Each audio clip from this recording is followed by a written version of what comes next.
Hi, my name is Sid Groutage. I am the co-chair of the North Region. I live in Salt Lake City, Utah.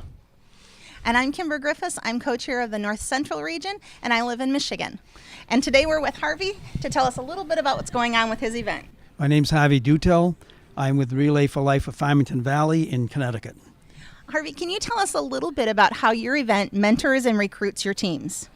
Well, I think that's a process that you have to start in your relay early, but we recruit primarily through schools, through first getting permissions to be in the schools and then engaging students at their school, emphasizing that this is not a school event, but this is a relay event supporting the American Cancer Society.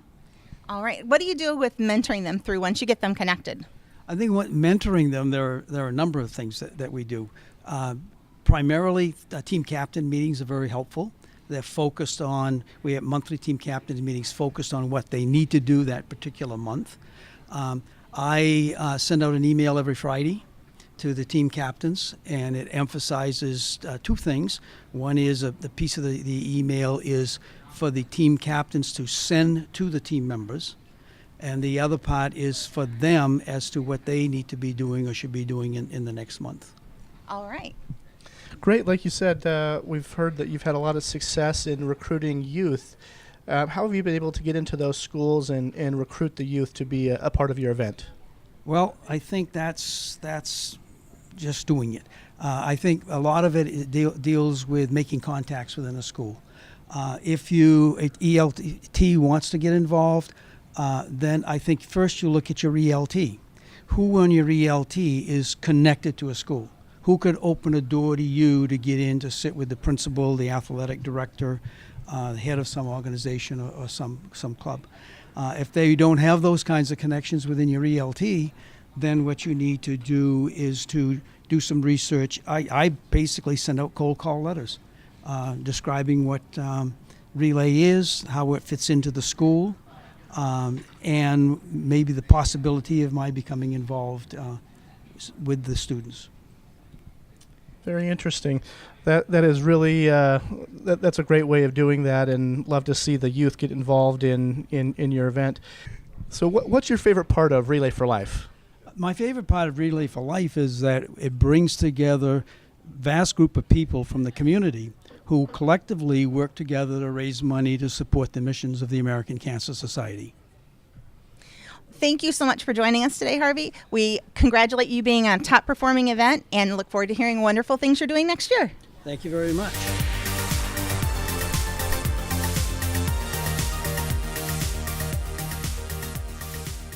Hi there, Sid and Kimber back here with Adrian and Kara. Hello, I'm Adrian Champagne, and I'm from the Jefferson County Relay event in Nederland, Beaumont, Texas. Hi, I'm Kara, and I am from the formerly South Jefferson County event. We merged with the North Jefferson County event, so now we are the Relay for Life of Jefferson County, Texas. Excellent. So like you said, you guys had to merge a couple of events this year. What did you do this year to be as successful in merging those events? Okay. Year before last, Mother Nature chose for us to merge events. We just so happened to be having our event outside the same day as the North Jefferson County event was having their event inside a civic center. They had room. We needed a place to go, and so our contingency plan that no one else knew but me was that we were moving indoors with them. And that's what happened. That's totally what happened. So when we moved in, we had a great time, and then from there we decided to continue with the merged event. So in 2018, we became the Relay for Life of Jefferson County. Excellent. That's one way to merge events. That is one way. So what kind of things that did you do that were successful in kind of helping two communities come together? I'll take it. Okay, so last year was our first event that we merged together officially, where Mother Nature didn't force us to do it. And so what we did, and I'll just tell you, if you have to merge two events, it's going to be okay. It's going to be okay. Let me say that again. What you need to do, though, you need to embrace the leadership team of the other one. And then come to a realization that you are no longer two events. You are one event. And you will take the best parts of all of your events and you will put them together. And it might not be the things that you've always done, and it might be weird and different, and that's okay. And that's okay. And it will be better, a better relay than you probably could ever imagine. That year that we merged, I stayed behind at the old site to send everyone to the new site.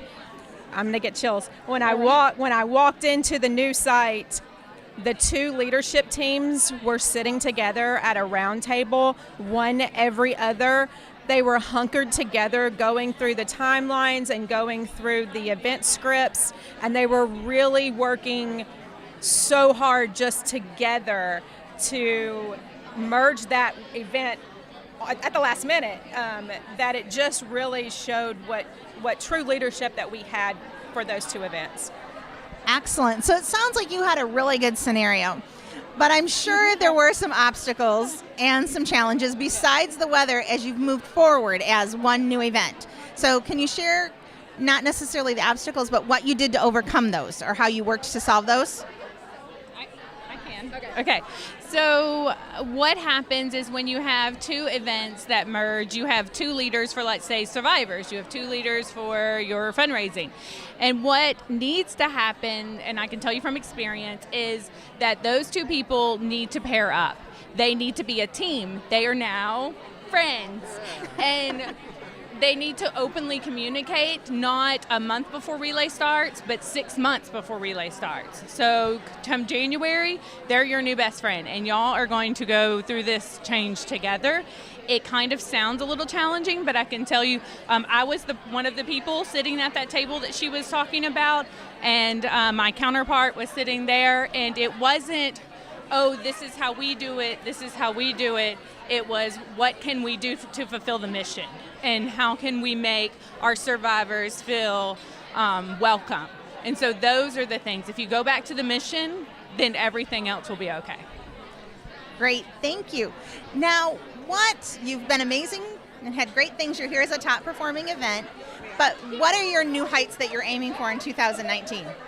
Well, I can tell you that it comes from our challenges from 2018. When this was our first officially merged event, that we started advertising from the get-go that we were going to be merged. So that means that the teams from North Jefferson County had to travel to South Jefferson County for the day of the event. I can tell you that we had a lot of folks who may or may not have believed that our event could take place in the middle of the street like we do, and they just truly didn't know exactly what to expect. They didn't necessarily form teams, they didn't necessarily have a campsite, but they came out, they had a great time, and they're coming back in 2019. So that's going to be our biggest success in 2019 is we're gaining a lot of teams back from previous events because we had such a great successful event. That's wonderful. Yes. And that's really awesome that you have people coming back because you had such a great event. What is your favorite part of Relay for Life? Well, I'll piggyback on what she said. My favorite part of Relay is the people. I am bring the people. That's my role. And so during Relay, it doesn't matter to me if you have a team, if you don't have a team. We have a lot of entertainment, and I don't care if you're coming to watch your kid twirl or see the jazz band. You're then a part of our relay, and we will seek you out and we will talk to you about it. And I got probably 35,000 steps the day of relay. So, and we have a lot, and I'm just one person, but we strategically have people that are walking around, and their only job is to connect with the people on our street and on our relay, and to make sure that they, one, know what we're doing out there, two, if they have questions, we answer them, and three, we make them feel welcome so that they will come back. That is so amazing. It sounds like you guys have had some really awesome success, and we look forward to hearing the wonderful things that you do at your event this year, and thank you for being here. Thank you.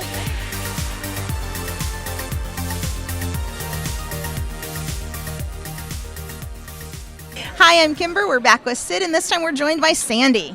Hi, how are you doing today? We're great. How are you? I'm wonderful. Can you tell us where you're from and what role you play with Relay? You betcha. My name Sandy Snyder. I'm from Tacoma, Washington, the birthplace of Relay. So our first question and most obvious question would be, what is it like to relay in Tacoma? It's absolutely amazing. The community input that we get, everyone who comes in, to have been there with Dr. Clapp because he lived in our area. We just got used to him kicking off our survivor lap every year. So yeah, it's amazing. So it's everything that relayers would think it should be. And more. All right. Well, it being the original relay, what are some of your biggest fundraisers at your event? So my team has been relaying for 22 years, and our biggest fundraiser we do every year, we call it a celebrity chef's lunch barbecue. And I got people I work for a bank, so executive vice presidents come down. We have a caterer that cooks the food, but they serve the food, and that's our biggest, kind of our signature fundraiser for Columbia Bank, where I work at. That sounds amazing. So the executives at your company actually serve the food, and well, man, I need an invitation to that this year. It's pretty amazing. It's a good time. It's a big party. Good. Does your event have any other real exciting fundraisers that other teams do? Well, actually, my entire company does a luminaria sales at every single branch. So at 152 locations of Columbia Bank in Washington, Oregon, and Idaho, we sell luminaria bags. We have advertising about it both in our locations and on our Facebook page. People can come in and decorate a luminaria bag. Of course, they go, what's that and what's it all about? And so we get to tell and share with people what Relay is. Wonderful. Now, part of being Tacoma is you have a lot of teams and a lot of participants. How do you connect and keep the teams and participants engaged and the community engaged all these years? I think the biggest piece for us is that once you start going to a relay, you can't stop. You get hooked. You find people with the passion that want to be there, and year after year we see those same teams out there getting bigger and bigger every year, and it's you got to have a passion and just be committed, and it all comes together. Excellent. So what is your favorite part of Relay for Life? To say that there's one, I don't have just one, I have several. Of course, the Survivor Lap is amazing. Luminaria, bring out the tissues. But also our closing ceremonies are always really good at my event. I have a tradition with one of my relay partners that we skip the last lap, and I don't mean skip as in not do it, I mean skip like you would if you were a 10-year-old all the way around the track after being there for, by that time, about 31 hours. That's what we do all the time. And just knowing what we've done and hearing the numbers that have come in so far, it's just amazing. And it's so uplifting.